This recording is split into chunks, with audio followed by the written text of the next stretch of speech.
Hi, everybody. Welcome. This is Marianne Francis, and I'm your hostess for today. I'm a member of the Search Mastery Community of Interest. Welcome, everybody, to our second iteration of the Search Mastery Speaker Series, where we explore the foundations and practice of search. And today, we're lucky enough to have Joel Chan from the University of Maryland iSchool. And Joel will be talking to us about search mastery for interdisciplinary literature synthesis. And he's done a lot of thought work on the problems there and practical solutions. And he's also at the front of frontier of research on that subject matter. A little bit of information about Joel. He's an assistant professor here at the University of Maryland iSchool and in the Human Computer Interaction Lab. And he's also a senior fellow at the Center for Advanced Study of Communities and Information. Previously, Joel was a postdoc research fellow and a project scientist at the Human Computer Interaction Institute at Carnegie Mellon University, and he received his PhD in cognitive psychology at the University of Pittsburgh. I will let him talk a little bit more about his research background. He can do it a lot more justice than I can and integrate that with the subject matter for today. So Joel, thank you very much for being here, and I'll turn it over to you. All right. I will go ahead and start screen sharing. And thanks for the nice intro and for the invite. Before people got here, I was thanking Brian for giving me a nice excuse to brush up some new ideas and get some feedback from people who care about search. So I'm really excited about this. Yeah, so I'm going to jump right in and talk about my background in context. So the problem that I'm interested in is supporting synthesis to help scientists ask better questions faster. What is synthesis? It's the term that I found most useful for describing creating a new innovative conceptual whole, which is what you want with a good lit review, and also a theory, also a model, a design space, a framework, systematic review, what have you, right? These are the foundations, the problem formulations that if you don't have that, you're flying blind. You can't play 20 questions with nature and win. I'm approaching this problem from my background way back in my PhD. I was a cognitive scientist studying scientific discovery as one of my domains. And I started picking up interest in building tools to support creative thought. That's skills I acquired during my postdoc in HCI. And now I'm thinking a bit more broadly about infrastructures. So I'm approaching this problem from a variety of angles. Let's talk a little bit more about synthesis. Let's make this concrete, right? Here's a good example. The Nobel Prize winner for economics recently, I think this article that she wrote on promarket.org, I think was probably 2010, thereabouts. People are asking, how do you find the right questions? And she said, look, I came across this manuscript for a review chapter in the Handbook of Development Economics, a masterful survey, and it gave me my roadmap. It helped me see, look, there's all these really good theories, but the evidence base is really limited in very particular ways. And it turns out I have the skills to match those limitations. So I just worked my way through the problem space, and it turns out it worked out pretty well for her. She won the Nobel Prize. I believe it was a year or two ago. So synthesis is really important. And I'm especially interested in interdisciplinary synthesis. So a lot of the problems we work on in iSchool are like this. NSF cares a lot about this. A lot of grand challenges. They don't respect disciplinary boundaries. You have to combine all these multiple perspectives and theories. That's really hard. That's really hard. It's been described as this idea of climbing up a mountain, scaling shoulders of giants, right? And so the question that that I want to think about today is, how do we find the giants we want to stand on to construct our novel conceptual whole, right? It can feel very daunting. It can feel very difficult. Hope this image kind of captures it a little bit. What kinds of queries do we need, right? how do we find these giants, right? So we care about questions like, I want to find the unsolved problems in domain X. I want to know what solutions have been proposed for those problems, what extensions have been proposed, what theories, what lines of evidence, what alternative interpretations, arguments, generalizations of methods, contradictions, tensions, right? That's what you want to find. Today, I want to consider this question, right? Is it possible, right? Kind of taking our cue from Dan last time, thinking about understanding what's possible to do in research as a fundamental component of search mastery. Let's think about this for interdisciplinary synthesis. Can we search for answers to these questions, right? Finding theories, finding lines of evidence, lines of contradiction, replications, and so on. So that's what we're going to focus on this talk, right? This question. And there's going to be 3 parts, right? So the first part is going to be saying, not really is the answer. It's not really that possible to search for answers to these questions right now in the prevailing mainstream tools that we have. It's not really set up to help us answer these kinds of questions, but we can kind of work around, right? So that's point 2. I'm going to talk about, as I've been thinking about this problem, I've uncovered ongoing kind of workarounds and solutions that are, not too bad. They can be effective. But we can do better. So that's the third part. I'm going to try to talk about some research frontiers. What can we build differently? How can we build search differently so that the answer to this question is yes, we can search for these questions, answers to these questions in search systems. So that's game plan. Let's dive into the first part. Is it possible to search for answers to these questions? Right. So to illustrate this, we're going to do a little exercise. We'll see how this goes. So here's a real question that a set of pilot participants I was working with was interested in, right? So this was early in the pandemic. They were like, this is really bad. Treatments, we don't have effective treatments yet. Vaccines are far away. Can we find prophylactic off-the-shelf methods like supplements or existing drugs that we can repurpose that are cheap, that can help with COVID treatment? And one of the questions they were interested in is, well, could vitamin B6 help? Could this be effective? How do we find the giants we want to stand on for this question? So I'm going to invite you to join me if you want to play along.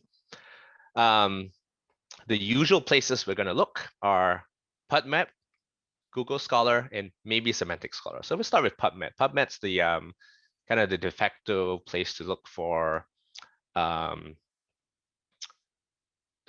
medical literature. So we're going to do something like B6 and immune function.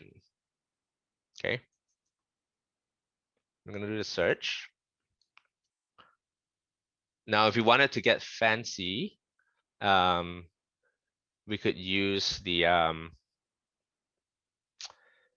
advanced options, right? So we can filter. Let's say, I'm particularly interested as a first pass in systematic reviews. That jumps me directly to it. But we do, it's a protocol for meta-analysis. That's not helpful.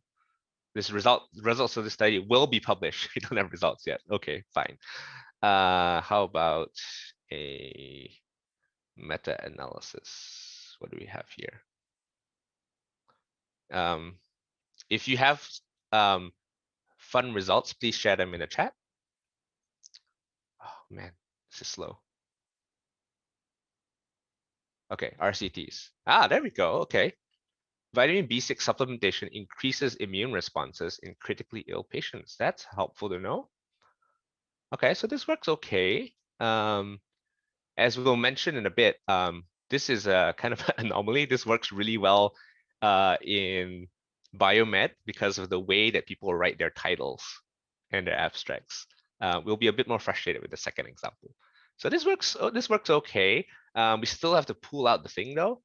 This is the conclusion. We want to know the strength of the evidence and so on. we see here something else that, it improves pro-inflammatory responses. Okay, fine. This is not useful. This is effects on B6. That's not what we want. And this one maybe includes B6, right? So if you want to get really fancy, you can do things like, use the mesh keywords, right? Use control vocabulary, which can be effective if the papers have been indexed properly. So you can go search by the mesh terms, which can be really helpful. I don't happen to know them off the top of my head because I'm not a medical researcher, but it's a thing you can do to kind of be more precise. I happen to know that Siggy, who's here, would be the expert on this. How to use the control vocabulary to find the right things. But yeah, so there we are. So it's okay. It's not too bad. It's not too bad. Okay, let's try another one. How can I best design interventions to optimize conversational health in online forums? This is a topic that I think a lot of people in high school care about, right? So let's say you're a systems designer, right? Systems researcher. You've got you're trying to figure out, on Reddit forums or online forums, we got lots of problems with bad actors, with trolls, and so on. Does banning help? Okay. So in this case, PubMed's not going to help us. My first place as an HCI researcher is I'm going to jump on Google Scholar. So why don't we do that? And again, feel free to play along. Send in results if you find them. Let's check it out. How about we say, you can see my my search history here. This is how I found it.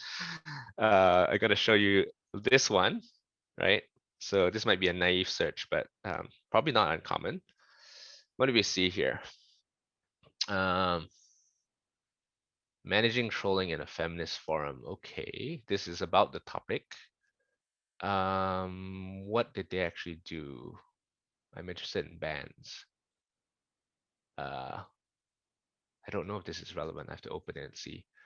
Trolling on the trolls. Online forum uses constructions of the, this is how they understand trolling. Practice-based theoretical perspective. I don't know what this, causes of trolling behavior. That's not relevant. Measurement study of, not very useful.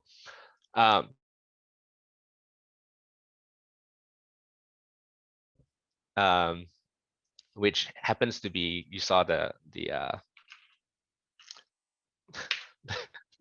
the paper here that we actually want, that's the best current evidence for this, is this paper in 2017, where they actually analyzed the efficacy of Reddit's 2015 ban on particular subreddits. So not exactly what we're looking for, but gets us closer, right? It's got the finding that we want, right? And we've got a little bit of this. Why did it come up in the to the algorithms? I know it's a mix of PageRank and ranking by citations and quality and so on and relevance. But we can try Semantic Scholar. Let's try Semantic Scholar. What did we get in Semantic Scholar? Is it, yeah, here. What do we get?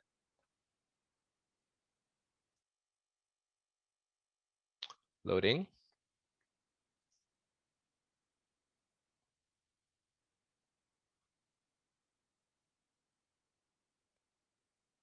Wait, that was my previous query, not this one. Okay, fine, whatever. All right, let's see. Effects of bans on hate speech. That's actually a much more specific query already. Actually, let me just go back to the one that I wanted. No papers found. That's why I had to change my query. I don't know why no papers were found, and notice that where's that paper that we knew was relevant? Where is it? It's not here. I have to know the exact, let's see, ban hate speech, Eric Gilbert. Let's see if that comes up. There you go. Now it comes up. Okay, so that wasn't quite as successful. Obviously, I'm kind of rigging the game a little bit, but this is not too different from how I search for things and how lots of people I know kind of search for things. This is kind of a baseline with kind of, I could try, the DL ACM, ACM DL, and so on, but results are quite similar. Okay, so what do you see here? My experience, I don't know if this is true of you, asking these questions, right? Like, I want to find all the findings, I want to find the theories, I want to know how they fit together, I want to find lines of evidence. That's really hard in current search systems. I feel like I have to fight against the system. What you're seeing here on the screen is for systematic reviews even, right? So they have very specific narrow focus of their queries. They are trying to find basically a triplet, right? What's the effect of intervention I on outcome O compared to comparator C, right? They're Pico frames. Even still, right? So you're looking at these are empirical estimates drawn from quite a long history of experiences with planning systematic reviews. This is called the predictor system. I want to draw your attention to right here, right? So searching doesn't take that long. So you search academic databases, gray literature, you check bibliographies, you remove duplicates. Look at this screening here and metadata extraction, right? Substantial proportion of time is spent basically just fighting against the results you get back, right? You pull back all these results, you have to screen through all of them, and you have to extract the data you actually want, which is what's the result? What is it that they found? That's really hard. I I don't like this situation, right? It's also tricky. Okay, so even for systematic review, so double this for interdisciplinary synthesis, right? Double, triple, quadruple this. There's thoughtful commentary on the limitations and dangers of relying only on database searches, which typically use keywords, right? You need to have certain conditions for it to be useful, right? Everyone needs to agree on the right terms. They need to actually use the terms. They need to actually describe the results in the abstracts, because that's how indexing usually happens, right? Some systems also index the full text, but that's a bit noisier. So a lot of times the highest signal thing is to search through the title and abstract first, and people don't always cooperate because sometimes you want to use a different term or you forget. And sometimes you don't use there's not a controlled vocabulary yet because the thing is too new. So it's tricky. It's hard and tricky. Let's take a step back and think about why this is the case, right? So just to diagnose our problems here. One key problem is granularity. Okay, I think about it this way, right? So again, this is a mismatch, right? So we care about these things, but we actually get these things. These are units. The other problem, you can think about it as, I'm not quite sure what to call it. It's kind of context ambiguity. Those of us in high school, if you read Sorting Things Out, we know that, classification is not straightforward. It's a problematic task. So like I said, for search over databases that are indexed by keywords to work, the field needs to agree on terms. And we need to know the terms, you, the searcher, which is not always the case. I would say this is rarely the case in interdisciplinary problems. We've got thoughtful descriptions of this problem in terms of paradigmatic relevance as opposed to regular relevance, where the meaning of terms varies quite a bit across different schools of thought. And so the concepts themselves don't really mean what you think they mean all the time. And there's also just fundamental ambiguity and differences in terms. And sometimes the field just hasn't converged yet on the right terms. Very difficult, right? So these are two problems. So it's very helpful to have some kind of guide to help you know what terms to search for, right? You probably have had this experience. Once you talk to somebody, they give you these hooks. This is the term I need to search for. This is how we think about X in field A. And then you can start to search. But before that, you're just out of luck, right? So I ask my students all the time, if they come back to me and they say, I haven't found anything on this topic. I'm like, what did you try? Who did you ask for have you talked to an expert about, the right search terms if I'm not the expert? So there's these two key challenges of granularity and context. Right. Okay. So how do we deal with this, right? So sometimes we saw, sometimes it worked, right, with the PubMed, and sometimes it doesn't work. So what do people do? What can you do right now without waiting for the research systems to come to fruition? So we're going to talk about some of these things. So the first one that is old but gold, chaining. It's called chaining in LIS. So this has been well documented in long history of LIS research on scholarly practices, right? High scatter fields, meaning like fields that are very dispersed. They're not super coherent. There's lots and lots of different places, lots of concepts. You want to use network-based foraging instead of keyword-based targeted search, right? This is kind of, if you are a librarian, like if you don't know what you're searching for, you browse, right? This is kind of similar to that, except you kind of follow associative trails. You follow citation trails, things like that, right? So there's a kind of related term in legal research called shepherdizing, right? You follow the footnotes, you kind of follow citation trails to get to the right arguments. So let me give you one example of this, right? So this is a long quote from somebody who was doing this, right? So this is you can kind of ignore this first bit here. We're talking about the process of shepherdizing. So this person was really interested in understanding how do we treat this particular kind of pulmonary hypertension, right? Her daughter had it, and there wasn't any good treatments. How do you find that?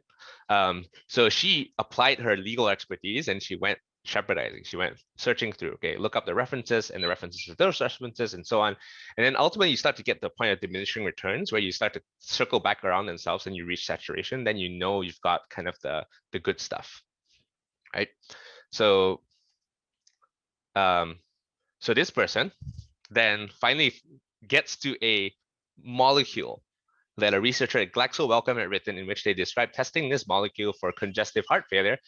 It failed in its test of congestive heart failure, but it did reduce the pressure between the lung and the heart, which is called the pulmonary artery. This is exactly the problem she cared about, right? I'm willing to bet that the title and abstract of this paper didn't mention this effect. So I don't know if she could have found it with kind of a systematic database search. But anyway, in any case, why am I telling you this case? This was how United Therapeutics was born, or so the founder says, right? She had no treatment options for her daughter, and she was like, I'm going to start a biotech company with this technology. She had to start the whole thing and buy the molecule off of the researcher and so on. But the important thing for us is, how did she get to this? She used shepherdizing. She used chaining. She got to the things she actually cared about, which is what molecules can deal with this pulmonary hypertension problem. What molecules can reduce this particular pressure point? She had to use shepherdizing to do this, right? So it was successful. Another example, kind of actually, I'm gonna drop the slide link in the chat in case you wanna comment and follow the links, because I put some links in the comments. So there's another independent researcher who I'm gonna give you comment access. There's another independent researcher who publishes syntheses, and one thing he's particularly interested in is longevity research, and he has what he calls the standard Nintil method, which is a nice description of chaining, basically, right? So you try to find good seeds, and then you follow the citation graph and find good evidence, and that's how you follow. You build up your library. Sometimes you can't find a good review. In that case, you just kind of search around and find some seeds to start with. So all panelists and attendees, here's the presentation. All right, so this is a description of how it works. I'm not going to be able to demonstrate it because it takes a long time. And it's not obvious. It's a very tacit skill. A bit more concrete. We do have some pretty cool tools right now that can help with this. So Semantic Scholar, I like it a lot. It's not great for coverage, but it really helps you explore citations in a more useful way. So kind of go back to here. Notice you have this highly influenced tag. So Semantic Scholar incorporates classification of citation statements, which allows you to do fun things like, filter the ones that this paper cites, that cites this paper in terms of in the results section. Let's see what we got here.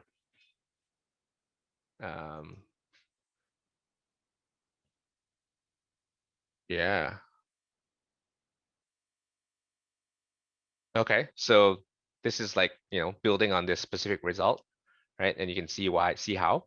You can sort by citation count, recency, but also by most influence. And they have a measure of influence, like how influential. I find this very helpful because Google Scholar doesn't allow you to filter in ways other than by year or by keyword. But what I actually care about is like tracing lines of evidence, right?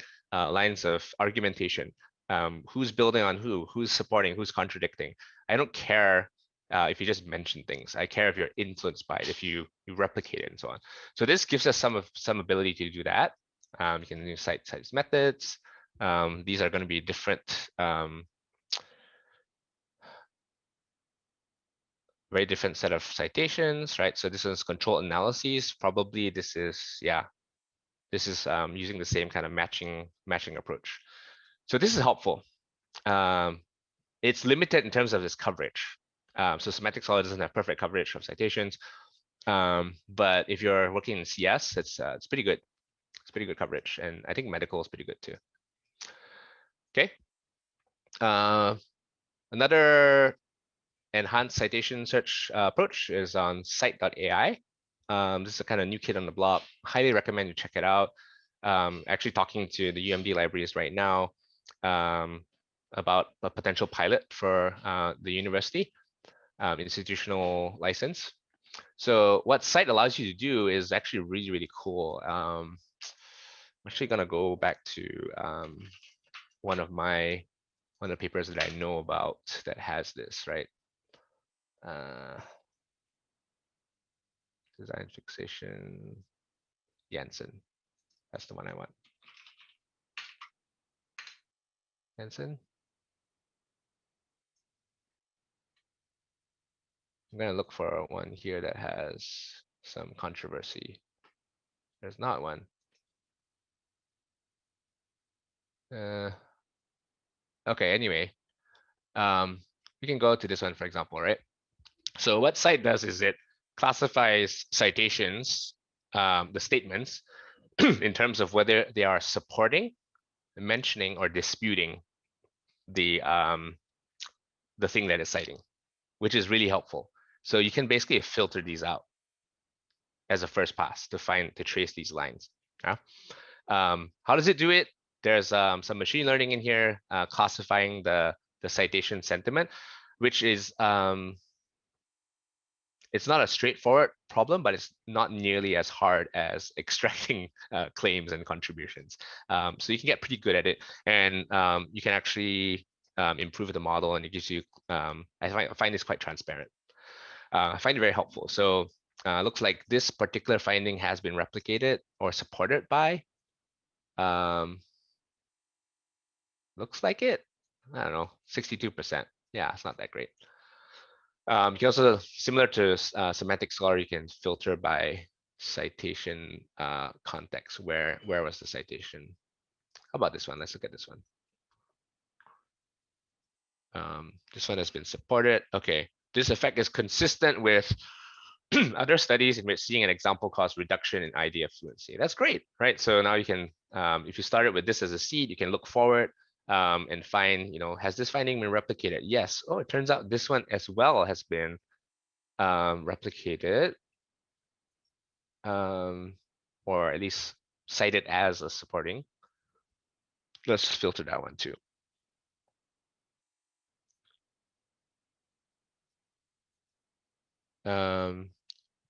Right, arrived at similar negative results. Okay, well, it's not 51%. Good, right? So you can get a feel for this, right? You can start to trace these lines in a more targeted way. Then I get really overwhelmed when I see like a paper has like 300 citations. I don't care about the ones that just mention it as like, crowdsourcing is a thing, and then they cite, right? Like, it doesn't really help me get to what I actually want, which is the lines evidence, the argumentation. Okay. Another experimental feature that's kind of helpful. Semantic Scholar just rolled out their TLDR feature, where they do some auto compression summaries of the of papers, which sometimes gives you a much better thing to search over than the abstract or the title, because they're operating, I think, from the full text and trying to compress it.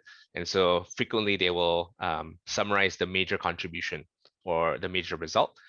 So being able to search over that is pretty cool, pretty useful. I think that is what enabled me, if we did the, what do we call it? B6 and immune response.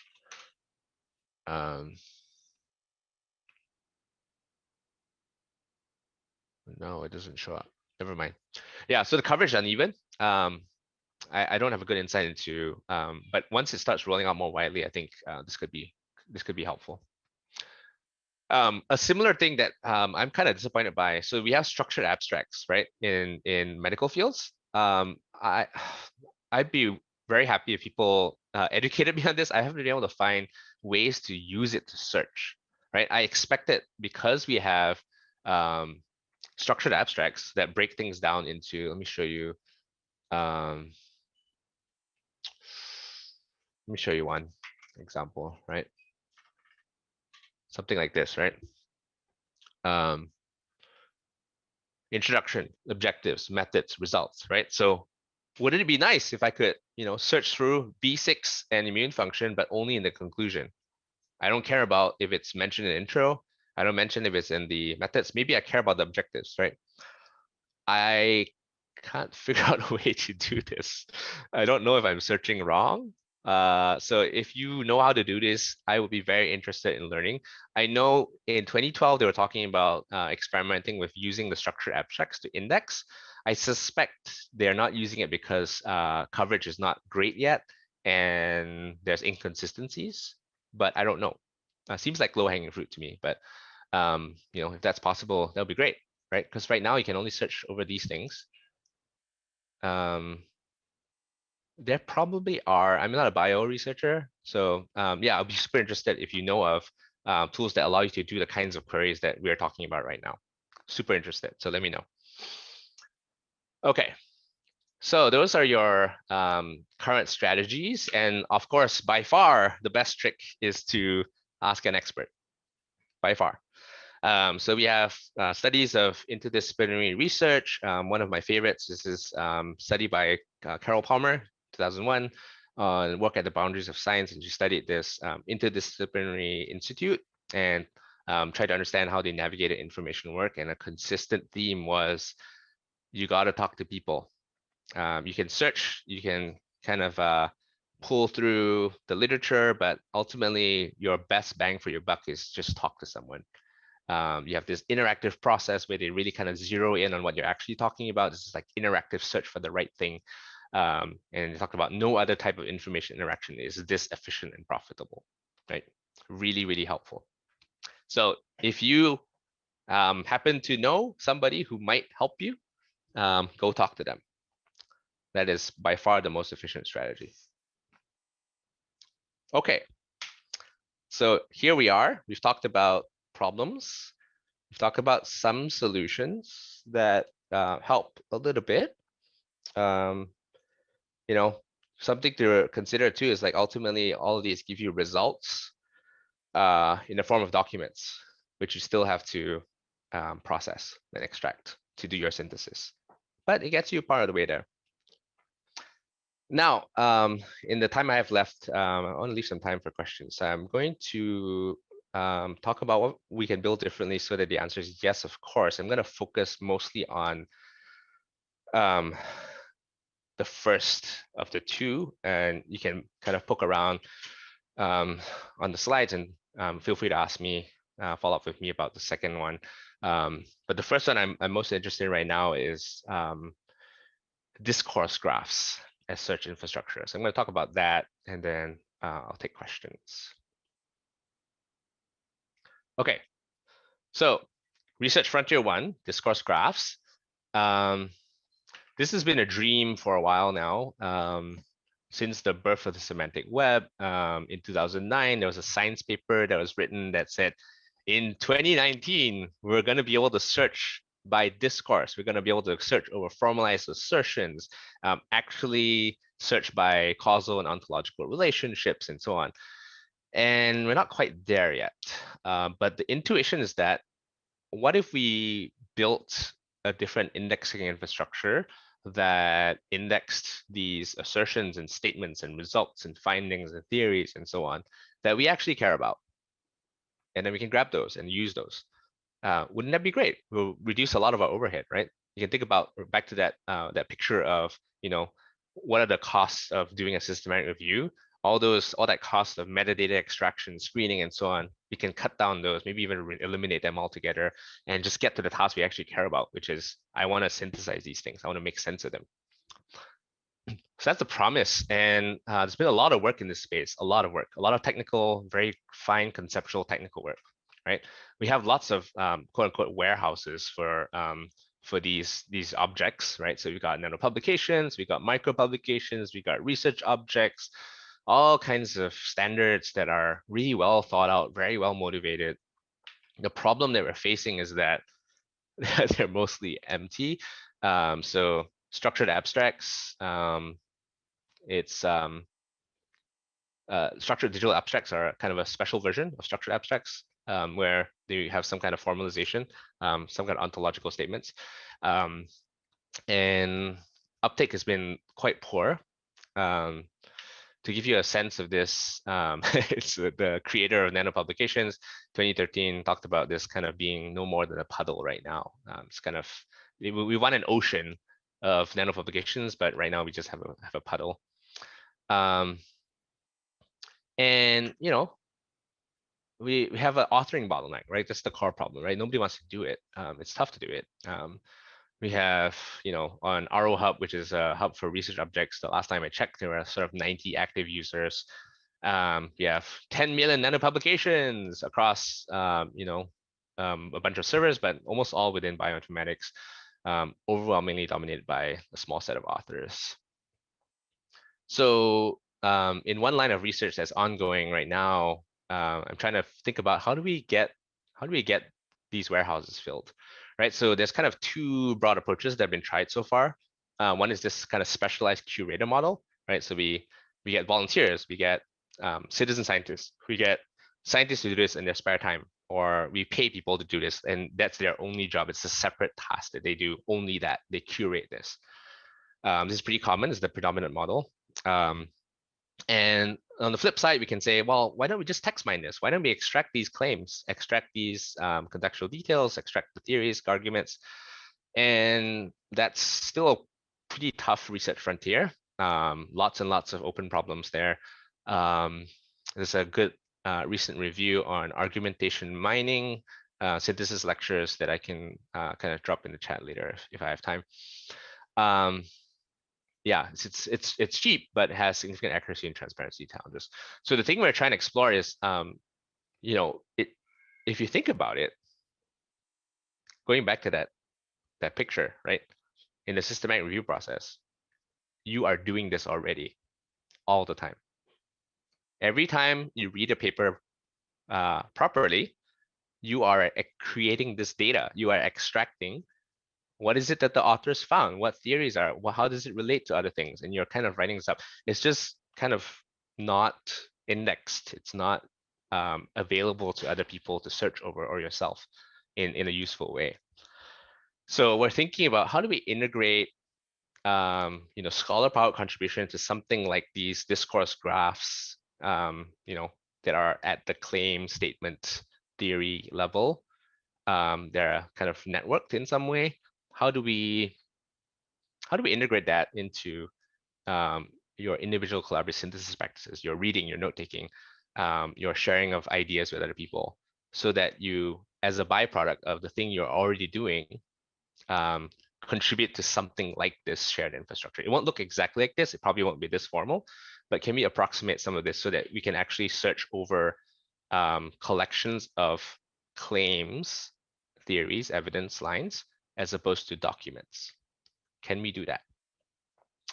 So my bet is yes. And so right now we're exploring this basic idea, right? So we give you the tools to build your own personal discourse graph because it helps you. It makes your synthesis better. We give you the tools to share and federate with others. Maybe not contributing to a kind of centralized database, but if you can link up, say, 6 people interested in the same topic, each of you build your own discourse graph and you find a way to link together, and so you can search over, you can kind of multiply your efforts. And then next time you start a new project, you draw on the discourse graph from yourself, from others, and so on, and start this flywheel. That's the basic idea that we're exploring right now. So I'm going to give you a very, very quick taste of this. This is very, in some ways, very early, but also kind of ongoing work. So I'm going to show this. This is my personal discourse graph. Okay. Now that same query that I cared about just now, B6 and immune function. Let's look for it. B, so I can say, I'm going to look for things that I know are, there we go. Improving B6 status increases immunocompetence in the elderly. Okay, this is a claim. Let's check it out. All right. Improving B6 status is useful in maintaining immunocompetence in the elderly. That's the basic idea. We have some kind of anecdotal reports of IV pyridoxine HCl, remarkably increasing CD6, CD8. Oh, here are some results that we actually care about. Let's see here. All right, this is a single blind intervention study in ICU. Oh, great. Okay, so we can start thinking about this. Here's another result. Lymphocyte proliferation increase in response. Oh, look at that. Oh my goodness. That's that's not what we want. I think it's too big. Let's see. Will this work? No. How about that? Never mind. Right. So, and then we can sort of navigate the discourse graph. Okay, well, this is part of a prophylactic strategy against lymphopenia. What other things are relevant here? Okay, some elderly populations have low B6 status. B6 deficiency decreases lymphocyte percentage. What evidence do we have for this yet? Oh, wow. Okay, we got this paper here. B6 depletion 8. Okay, so just kind of demonstrating. I built this with a pilot team of researchers who are interested in COVID. Like I mentioned in the beginning, we actually went out and built this discourse graph for ourselves. And this is really helpful for us to navigate the literature that we have read. And this is a consumer grade tool. You can use this right now. So we have enough mature technology building on hypertext interfaces, wikis. We have sort of a new generation of consumer grade, basically personal wikis that you can use to basically build your own discourse graph. Okay.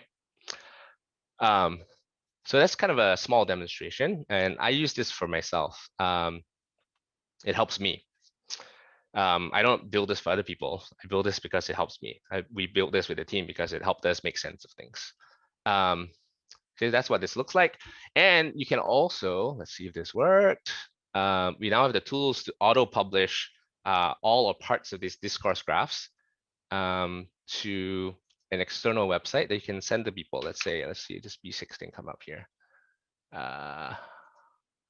B6, and there we go. It's right here.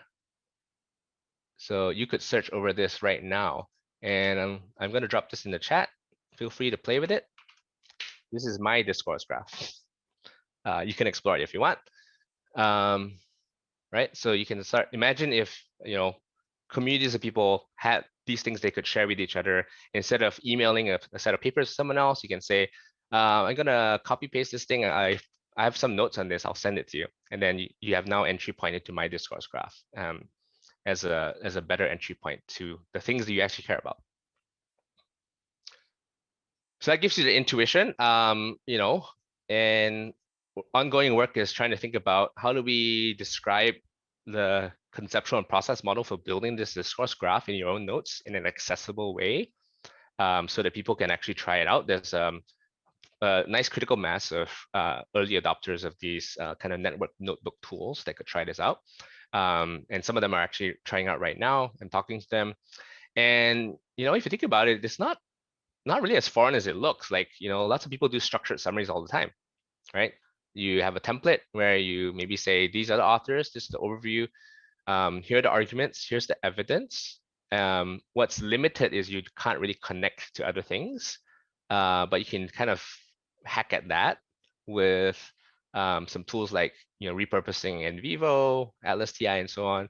But you can also, if you do it in a tool like a network notebook, then you have a lower barrier to get to something like this, which then maybe is a lower barrier for someone else to navigate the literature. Okay. Yeah, so like I said, currently piloting this with a biomed research lab.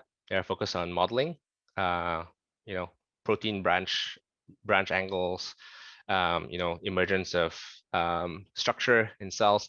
They're doing modeling and they want to better connect it to the empirical data, which apparently right now is not super common. Apparently the two are kind of disconnected from each other, in part because of synthesis bottlenecks. It's really hard to search through and navigate the literature as a modeler if you're not a bench scientist. That's bad. Working with independent researcher in misinformation, PhD level, curating evidence in COVID. Yep. I'm sorry to interrupt you. We have about 10 more minutes, so we leave a little bit of time for questions. Yep, this is the last thing. Okay. Thank you. Yep. Yeah, so get in touch if you're interested.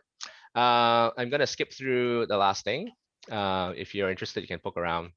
But yeah, that's the end. Yeah, just to summarize, searching for interdisciplinary synthesis is hard because of granularity mismatches, lack of context and classification. We do have some workarounds, right? We got chaining, enhanced citation searches, and so on. But I think pushing harder on research frontiers like discourse graphs could really help us crack these problems and have a big impact on scientific discovery. That's my bet. So with that, I'll close, and I'm curious to hear your thoughts, reactions, questions. Thanks. So the chat should be available again if everyone. It seems like the default now is to send it to just panelists. If you change it so it sends it to panelists and attendees, then everyone can see your questions. So if anybody has a question, if anyone would like to verbally ask a question, feel free to raise your hand and I can give you access to do that. But while people are thinking about this, I have a question related to this, and I think it's because I'm old.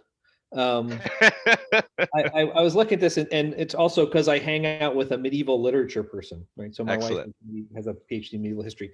So there's the idea of a commonplace book, which is the notes you would have. Yes. A long history of studying annotations in history, literature, HCI, Vannevar Bush, personal wikis was another version. Mimics. Yeah. Mimics. So my question is kind of, what are the things you see in place now that make this more promising or more tractable now than at all these other times? Because you're describing a holy grail. Everyone's been trying to figure out how to do this for a very long time. Yeah. So what are the things you think make it particularly promising? So I'll say I see a few things right now. So the first thing I think is we've been, sufficiently chastened about the possibility of a universal semantic web. We've got now a nice long history of difficulties and failures, and even in practice, there's this idea of neat versus scruffy styles of semantic webs and ontologies, where the scruffy style is just do something that works. Forget about having like a really nice, logical, formal, ontology, and just do what works. So that's one. And there's been a lot of really good sociological work as well, understanding the complexity of classifications and so on. The second thing that's related to the first is I am explicitly thinking about local, federated, decentralized discourse graphs that are not shared with the world necessarily, but shared with collaborators, PhD students on boards. And I've seen that in action. It works. It works. It works on that level. If you have some shared context, it works. So a shared context could be as simple as we are asking similar questions and we had a conversation. And that's enough for me to make sense of some of the things that you've written. I wouldn't like expect any random person off the street to have taken any value out of my notes. But if we had a conversation and we are interested in the same things, that's the kind of the thinking about the target. Now we understand, we can't, there's no view from nowhere. We have to contextualize things. So I think that's another key thing. And the third thing I think is the consumer grade software. Like this, the software I'm talking about, this Rome research, is part of a new wave of tools that are widely adopted enough past this is nothing new. Like if you know Emacs, you can build this, right? This has been around forever. You can start your own wiki, but you have to be super technical, or at least it sounds like it. But now it's consumer grade. So like if you're a scientist who wants to actually just think about stuff and not, set up a config file, you can do it. And you have an embarrassment of riches for tools for setting this up. Many of them are free. So I see a real opportunity now to actually run it through its paces and see if it can work in real settings right now. So thank you. And just to be clear, I'm not saying that we shouldn't try things. Yeah. It's that I think this is a challenge that shows up a lot in the iSchool in particular. Is there's, on one hand, there's things that seem to be cutting edge. On the other hand, there's things that we've been working with for 2,000 years. Yes. And the question often I get from students is, well, should I risk this now? And I'm like, that's a good question. It's a great question. Yeah, I think about it all the time. I really believe that there's something new now that we can try if you're sufficiently chastened, right? So I'm very careful to because part of why you also want to have a more formality is you care about automation. You want the machine intelligence to reason over the giant corpus and do that. I'm not interested in that at all. I'm interested in supporting human sense making and reasoning.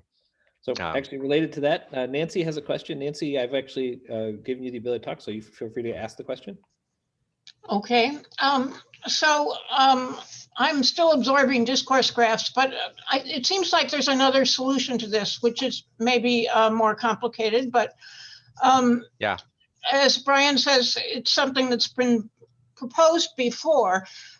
So you talked about structured abstracts and how that helps. Yep. And I think it will help. I don't know if it does. It helps the comprehension. Yeah. Go ahead. Sorry. Well, if they are searchable, and I don't know if they are, that would be helpful in the process you're describing. But so an alternative would be to define how we report research. So as to better feed a database for discourse graphs. What do you think about that? I know that it's being tried and has been tried for a while, right? So research objects are kind of that. And nano publications was kind of that flavor as well. Like people shouldn't write papers. They should write nano publications. They should publish those. Those should be the things that people create. The reason I'm kind of I'm not super optimistic about it because of the socio-technical perspective of like what's the function of papers and how does it fit inside existing social and organizational structures that depend on us having that kind of paper unit as a potential boundary object. I think I love the idea in theory, like that. I think that's my ideal. Like, why don't we just publish those things? Like that's actually what we actually care about. I feel like that's a heavier lift. And so I'm not going to bet against it in the long term. I just, I think it's hard. It's hard to change people's practices. And I kind of see a slightly smaller lift in terms of change the way that you're already taking notes, that we don't have to tell you to change things, versus change the way you got to bet on, I'm going to shift from publishing in top tier journals to publishing in places that have nano publications, and then maybe you can get the big societies and journals to adopt nano publications. Maybe that will work. I'm not sure. So I think it's hard. I'm not going to bet fully against it. Well, nothing happens fast. Nothing happens fast, exactly. Yeah. But I would argue that you're not going to get there unless you talk about it. Yeah, I agree. Yeah, and so I think I can point you to, like, again, like, I'm not betting against it. There are people working hard on this, and structured abstract is one of those, right? It was a movement, and they're pushing for adoption. It's working. I'm surprised that they haven't used it for indexing yet. I think I agree it would be helpful. Yeah. So maybe they'll get there first, and it'd still be helpful for people to have personal discourse graphs, I think. Yep. And one of the questions that this actually comes even out of the discussion that Nancy and you Joel, were having is, Joel, you answered more or less as a socio-technical, political, changing people's behaviors hard. That assumes that the way we do papers now isn't done for a reason. And there probably almost certainly are other functions. I mean, you were talking about how do you communicate across communities, across contexts, across time.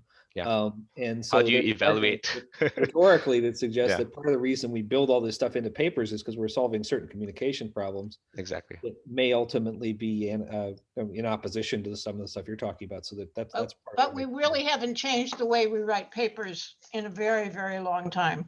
I agree. So I agree. Yeah. And this is by far the most common. I think, again, I'm not betting against it. I think it's a good idea. And sorry to interrupt, but I think we're actually about out of time. I know there were a couple other people that had questions and want to talk, and I apologize, we ran out of time. I'm sure Joel would be glad to continue discussions about this. I don't think I'm going out on a limb. Yes, absolutely. So feel free to contact him directly. And Marianne, I don't know if there's anything else we have as we wrap up. Just that I wanted to thank everybody for coming first. Thank you, Joel, for that super interesting discussion in the three major sets of topics that you talked about. For the people who are attending, thanks for joining us. And we've got another really good talk coming up on March 8th. Michael Twidale from the University of Illinois is going to talk about he wrote a paper called Search Literacy, Learning to Search to Learn, which you can find if you search for that. And he'll talk to us about his understanding of search literacy and search skill adoption. So I hope you join us for that. And then the Search Mastery Group has a website that will be going live soon, and we'll have recordings to the talks on that website, and we'll publish the link to that on the next announcement. So that's all I have for today, and thanks again, Joel, for a great talk. Thank you for having me.